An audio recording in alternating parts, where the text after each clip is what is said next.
ঈদ মোবারক। ছাত্র শিবির বিপুল ভোটে ডাকসুতে জিতছে। এই বিজয় ছাত্র শিবিরের না, এইটা মজলুমের বিজয়।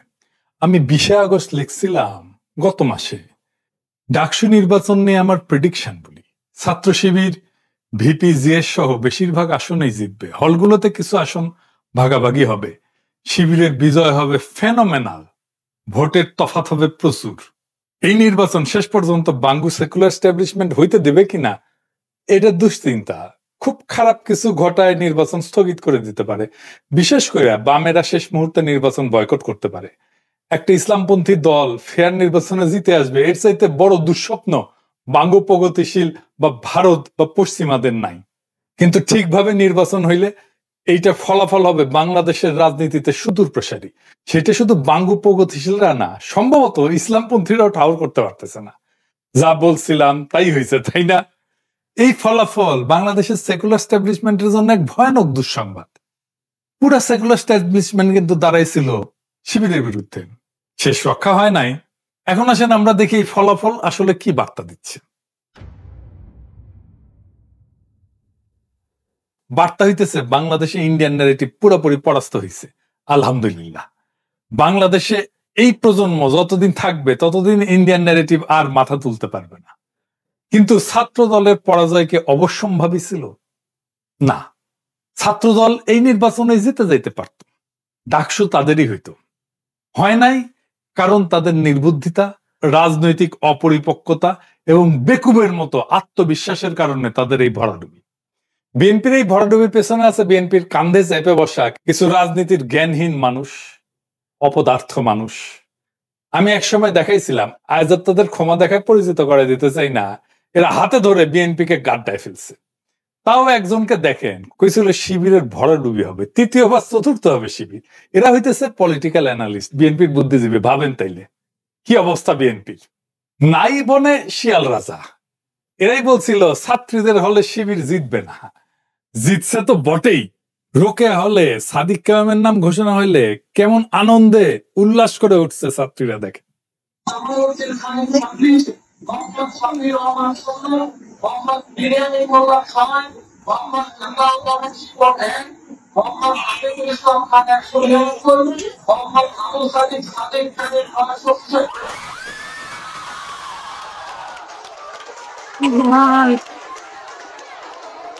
আপনারা জানেন যে 5ই আগস্টের পর যখন ছাত্র দলের ছাত্র শিবির সংঘাত শুরু হইল, আমি তখন নিজ দায়িত্ব নিয়ে এই দুই দলের ভেতরে সংঘাত বন্ধ করার উদ্যোগ নিচ্ছিলাম। সেই মিটিং এ শিবিরের প্রেসিডেন্ট সেক্রেটারি উপস্থিত থাকলেও ছাত্রদল প্রতিশ্রুতি দিয়ে হাজির হয় নাই। আমি কেন তাদের মধ্যে নেগোসিয়েশনের উদ্যোগ নিয়েছিলাম? কারণ আমি সেন্স করতে পারছিলাম বিএনপি মারাত্মক একটা ভুল করতেছে। তারা ধীরে ধীরে আওয়ামী ন্যারেটিভ গ্রহণ করতেছে। আওয়ামী লীগ যা বলতো তাই দিয়ে সে জামাতের বিরোধিতা করতেছে। আমি বিএনপির শীর্ষ নেতৃত্বকেও বলছি এইটা ভুল স্ট্র্যাটেজি। আমি উনাদের উদাহরণ দিয়ে বলছিলাম, ধরেন গোলাম আজম একজন স্বাধীনতা সংগ্রামী, ভারতের অটল বিহারী বাজপেয়ীর মতো আর কি। তাইলে আপনি জামাতের রাজনৈতিক বিরোধিতা কেমনে করতেন? আপনি তো তারে স্বাধীনতা বিরোধী বলতে পারতেন না, মুক্তিযুদ্ধ বিরোধী বলতে পারতেন না। তো তাহলে অটল বিহারী বাজপেয়ীর মতো যদি গোলাম আজম স্বাধীনতা সংগ্রামী হইতো, তাইলে কিভাবে আপনি বিরোধিতা করতেন? সেভাবে করেন। আওয়ামী লীগ যা বইলা জামাতকে ঘায়ল করতো সেইটা বললে আপনি আওয়ামী লীগ হয়ে যাবেন। তাই হয়েছে। আপনি জামাতকে রাজাকার, স্বাধীনতা বিরোধী, পাকিস্তানপন্থী কিছু বইলাই দমাইতে পারবেন না। উল্টা জামাতের লাভ হবে, বুঝছে না? এর ফলে বিএনপি তার অ্যান্টি ইন্ডিয়া ভোট ব্যাংক হারাবে। তাই হারাইছে। সে আওয়ামী লীগের ভোট পাইছে। আপনি জগন্নাথ হলের ভোটের হিসাব দেখেন, দেখেন জগন্নাথ হলের পুরা ভোট মোটামুটি বিএনপি পাইছে, তাই না? তো তার মানে সে আওয়ামী লীগের ভোটটা নিছে আর নিজের ভোট হারাই ফেলছে।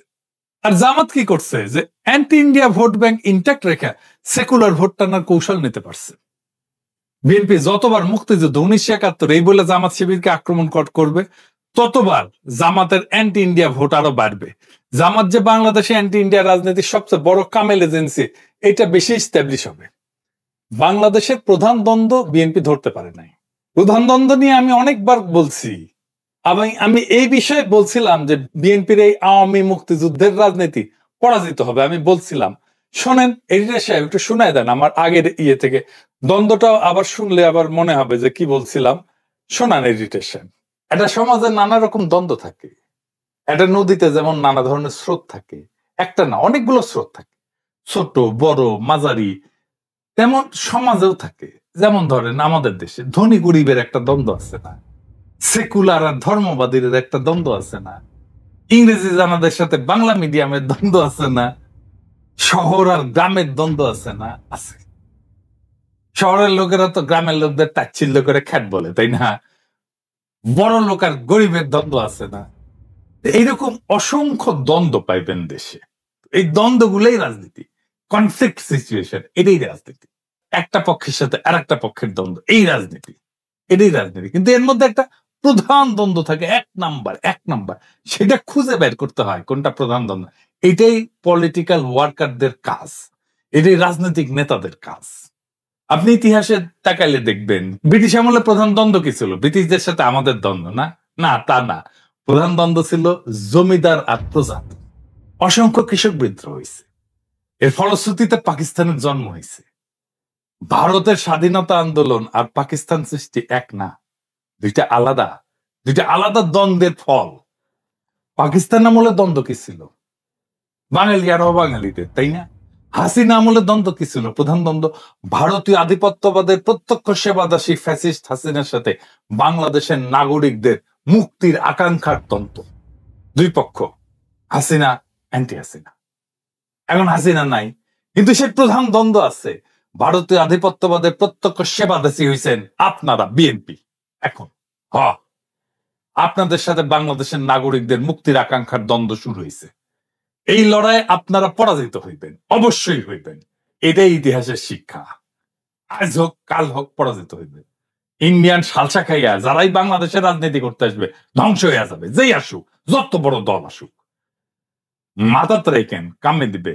যত কৌশল নেন আমাদের বিরুদ্ধে, কোনোটাই কোনো কাজে দিবে না, কোনোটা কোনো কাজে দিবে। তো বলছিলাম যত কৌশলই নেন না কেন কোনোটাই কাজে দিবে না, কাজে দেয় নাই। ভারতীয় বয়ান জয় বাংলা হয়ে গেছে। ইন্ডিয়া যে হারছে সেটা নিজুম মজুমদারের আহাজারিতে শোনেন। ইলেকশনের আগে সে বাক্য ঝাড়ি ছিল, সে বলছিল যে ওরাও হারবে আপনারাও হারবেন, মানে বিএনপি করছে আর কি। শুনেন, শুধু আপনার বিবেচনার উপর একটু ছেড়ে দেই। Now it is your call, it's your take. সিদ্ধান্ত আপনার। কালকে নির্বাচন, প্রশ্নের জবাবটা আপনারাই দিয়ে দেন। যদি জামাত শিবির নির্বাচিত হয়, হেরে গেছি, আপনারাও আমরাও সম্মিলিতভাবে। প্লিজ হেরে যায়েন না। তো বিএনপি কেন এইভাবে দুর্বল হয়ে গেল? হাসিনা বিরোধী লড়াইয়ে, হাসিনার ন্যারেটিভ ভাঙায় বিএনপির কোনো ভূমিকা ছিল না। আর কালেকটিভ লড়াইয়ে বিএনপির সংখ্যা ছাড়া কোনো ইন্টেলেকচুয়াল ইনপুট ছিল না। এটা সত্য। এটা বিএনপির পছন্দ হবে না, কিন্তু যাই হোক এটা সত্য। এটা বিএনপি বুঝতে পারেনি, নিজেও বুঝতে পারেনি, জনগণও বুঝতে পারেনি যে বিএনপির ইন্টেলেকচুয়াল ইনপুট নাই। 5ই আগস্টের পর ক্রেডিট নেওয়ার পালা চলছে, কে কত বড় মাস্টার মাইন্ড তার হিসাব করছে। এই কাজগুলো আমরা করতাম, ন্যারেটিভ বিল্ডিং এটা আমরা করতাম। এবং বিএনপি যখন থেকে আমাদের কাছ থেকে দূরে সরে গেছে, হিসাব করে দেখেন, তখনই বিএনপি দিগ্ভ্রান্ত হয়েছে আর জনসমর্থন কমতে শুরু করছে। আমি বলতেছি না যে আমাদের জন্যই কমছে, বরং কমছে এই কারণেই যে আগে আমরা যে ন্যারেটিভ তৈরি করতাম এটা তো বিএনপির জন্যই করতাম, ফ্রি করতাম, ডিফেন্ড করতাম তো বিএনপিরই ফ্রি। এখন তার করি না, তাই সব দুর্বলতা ফাজাত করে বের হয়ে গেছে। বিএনপি জামাতের রাজনৈতিক বিরোধিতা কিভাবে করতে পারত এই নিয়ে আমার পরের এপিসোড দেখবেন। এখন জামাত কইতে পারেন, দাদা আপনি এইভাবে স্ট্র্যাটেজি কইয়া দিতেছেন, ভয় নাই, কইয়া দিলেও শুনবে না ওরা, আর যদি শুনেও তাতে আপনাদের ক্ষতি নাই। রাজনীতির জ্ঞান বিএনপির লবডাঙ্কা হইলেও ইগো আছে টনটনা, 16 আনার উপরে 18 আনা।